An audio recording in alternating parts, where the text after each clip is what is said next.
في حاجتين مهمين جدًا وأغلب الفيديو editors اللي شغالين في المجال الميديا ما يعرفوش عنهم حاجة أو معلومات بسيطة جدًا في الموضوع ده. أول حاجة اللي هي الcolor space وإيه الأنواع بتاعتها، تاني حاجة اللي هي الgamma curve أو الlog curve. فبدون تعقيدات وكلام فني ملعبك في بعضه هنفهم بمنتهى البساطة إيه الفكرة منها وإزاي نستخدمها صح عشان نطلّع فيديوهاتنا صح. فركّز معايا كويس جدًا، كوباية المشروب اللذيذ بتاعتك، اعمل لايك للفيديو ويالّا بينا نبدأ.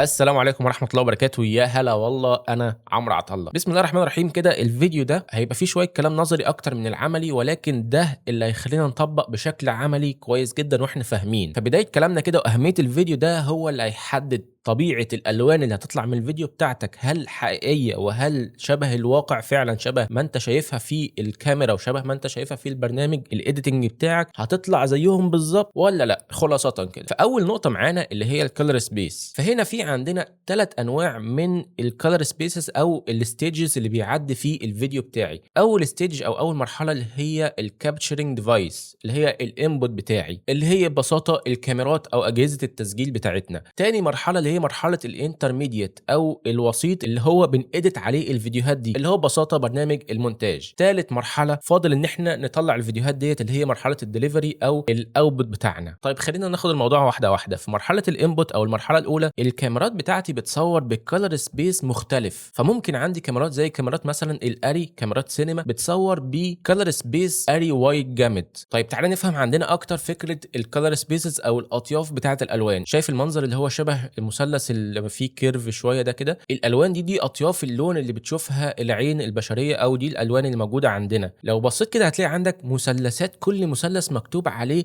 اسمه وهو واخد جزء معين من ضمن أطياف الألوان دي، يعني مش بياخد كمية ألوان كتيرة. أقلهم اللي هو أقل واحد فيهم اللي هو إيه ريك 709 ده كده واخد أقل قدر من الألوان اللي موجودة عندنا. بنلاقي بعد كده البي 3 واخد طيف ألوان أكتر، مجموعة ألوان أكتر، فبتشوف ألوان حقيقية أكتر أو smoothness أو نعومة في الألوان أكتر. بعد كده بتلاقي عندك حاجة اللي هي الريك 2020 ده واخد ألوان أكتر برضه. بعد كده في طيف الألوان اللي هو الAces واخد برضه طيف ألوان أكتر. وبنلاقي عندنا الARRI wide gamut ده كده المخصص بكاميرات الARRI كاميرات السينما، واخد طيف ألوان أكبر.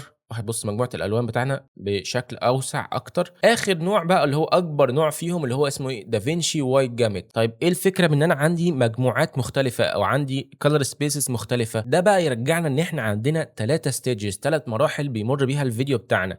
capturing device الستيج الأولى، بعد كده الانترميديت، بعد كده الدليفري. فبديهي كده لو فكرت أنا عايز في الكابتشرنج ديفايسز الكاميرات بتاعتي عايز آخد أكبر قدر من المعلومات أو من الألوان بتاعتي، فباخد أكبر color space موجود عندي في الكاميرا. طبعًا دي لو كاميرا سينما زي عندنا هنا كده الARRI wide gamut عندي الcolor space بتاعها واسع جدًا أو أكبر بكتير جدًا من الREC 709. كل الكاميرات كده لأ، في كاميرات عادي ممكن تصور بريك 709 على طول، دي كده على أضيق color space. بس معلومات الألوان هنا بالنسبة لي محكومة، وده القصد منه إن الفيديو ده مش هيمر بمرحلة post production أو مرحلة editing عنيفة أو محتاج إن أنا أستخدم ألوان كتيرة في الediting عشان أطلّع الفيديو بتاعي. لأ، هو مجرد فيديو للسوشيال ميديا باعمل story فممكن أصوّره على ريك 709. الكاميرا بتصوّر على أضيق color space. المرحلة التانية اللي هي الintermediate أو الediting نفسها، فأنا عايز البرنامج بتاعي يكون بيدّيني أوسع color space موجودة، حتى لو أنا مش هاستخدمها أو مش موجودة عندي في أي كاميرا، لأ أنا عايز أوسع color space. دي هتبقى حاجة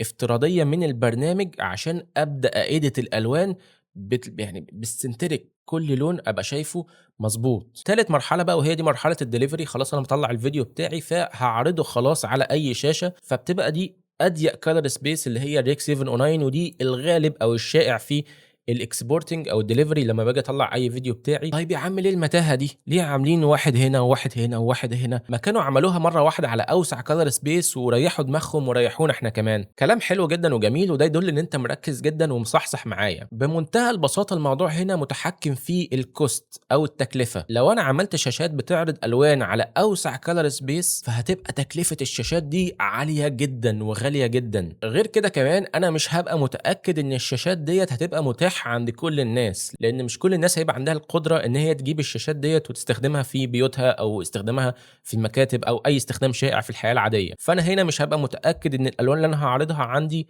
هتبقى نفس الالوان اللي عند الشخص التاني عند الالوان الشخص التاني في اي بلد تانية. فجت هنا الحاجه ان اجهزه العرض اللي هي الشاشات بتاعتي بتعرض على اضيق كلر سبيس عشان نحكم التكلفه اللي هي ريك 709. فهنا انا فهمت دايما ان الفيديو بتاعي اللي بيطلع في الاخر لازم اطلعه ريك 709. ممتاز ممتاز. ليه برضو ما اعملهاش بالعكس؟ ليه ما اخليش الكاميرات او اجهزه الايديتنج المونتاج بتاعتي تشتغل كلها على اضيق كلر سبيس اللي هو ريك 709 وبرضه نريح دماغنا وكلنا نبقى مبسوطين والكلام ده كله؟ اقول لك كده احنا بنضحي بكميه معلومات والوان كتيره جدا جدا ممكن نتحكم فيها ونحدد اللي احنا محتاجينه في الايديتنج براحتنا عشان نطلعه في الاخر كريك 709. فالكاميرات بتاعتنا اللي هي بيبقى فيها 10 بت و16 بت مش هتطلع لنا مقدار الالوان الكتير اللي احنا كنا بنشوفه والزهو والحقيقيه بتاعت الالوان ديت. كذلك الايديتنج بتاعنا مش هيبقى بيدينا المرونه ان احنا نعمل ايديتنج على الالوان براحتنا. فهنا الورك فلو والنظام بتاع العمل تم زي ما احنا شفنا كده. بيبقى عندنا اجهزه التسجيل في المرحله الاولى، بعد كده المرحله الثانيه مرحله الايديتنج، بعد كده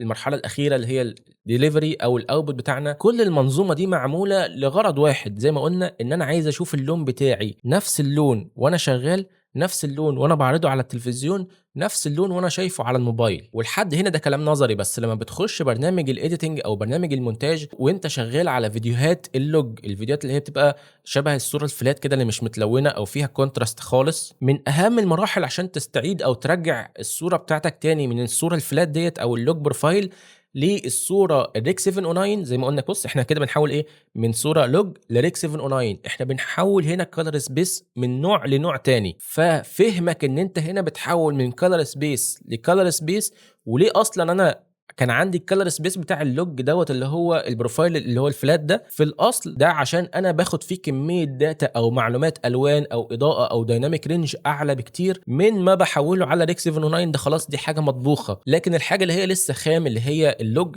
لسه ما تمش فيها اي طبخ او اي فيها تعديلات او اي حاجه، انا اقدر اشكلها واظبط كل حاجه فيها الاول وابدا اقصقص واظبط واعدل وبتاع، بعد كده اطلعها او احطها في الفرن اللي هو ايه بحول من لوج بروفايل من كلر سبيس لكلر سبيس تاني عشان اطلع الطبخه بتاعتي النهائيه اللي هي ريك 709. المعلومه التانيه برضو اللي بتساعدنا ان انا اشوف الالوان او الاضاءه بتاعت الفيديو نفس اللي انا شايفها قدامي في برنامج الايديتنج هي اللي هشوفها في الفيديو الفاينل اللي انا هطلعه، هي الجاما كيرف او اللوج كيرف. برضو من غير تعقيدات ودخول في فنيات كتيره، الجاما كيرف او اللوج كيرف دي كيرفات تصحيحيه للاضاءه بتاعتي. ممكن الكاميرا تكون شايفه اضاءه بشكل معين او الكلر سبيس بتاعي ده بياخد كميه اضاءه بشكل معين، فالجاما كيرف او اللوج كيرف دوت بيصحح الاضاءه ديت عشان تظهر لي نفس اللي انا شايفها قدامي او كنفس الحقيقه اللي انا كنت مصور عليها. فكل اللي يهمني في الجاما كيرف او اللوج كيرف 3 انواع، في عندي ال 2.4 وفي عندي 2.2 وفي عندي 1.96. ال 2.4 ده النوع المخصص لشاشات العرض او بمعنى صح زي السينما كده. ال 2.2 ده النوع المخصص لاجهزه الكمبيوتر او الفيديوهات اللي على الانترنت بشكل عام. النوع الثالث اللي هو 1.96 ده بيستخدم برضو بقدر معين لفيديوهات السوشيال ميديا وفيديوهات برضو اللي بتتعرض على الاجهزه زي الموبايلات والكمبيوترز والشاشات وهكذا. فهنا انت عندك معلومتين مهمين جدا وانت بتطلع الفيديو بتاعك او بتصدر الفيديو بتاعك بتعمله ديليفري او اكسبورت من برنامج المونتاج بتاعك. اول حاجه الكالر سبيس هنا زي ما اتفقنا خلاص احنا بنعمل اكسبورت بنعمل ديليفري فبيكون على ريك 709. تاني حاجه بقى اللي هو اللوك كيرف او الجاما كيرف، انت بتشوف الفيديو دوت هيتعرض فين عشان تشوف الاضاءه بتاعته او الالوان بتاعته نفس الاضاءه او الالوان اللي انت شايفها قدامك دلوقتي هي اللي هتشوفها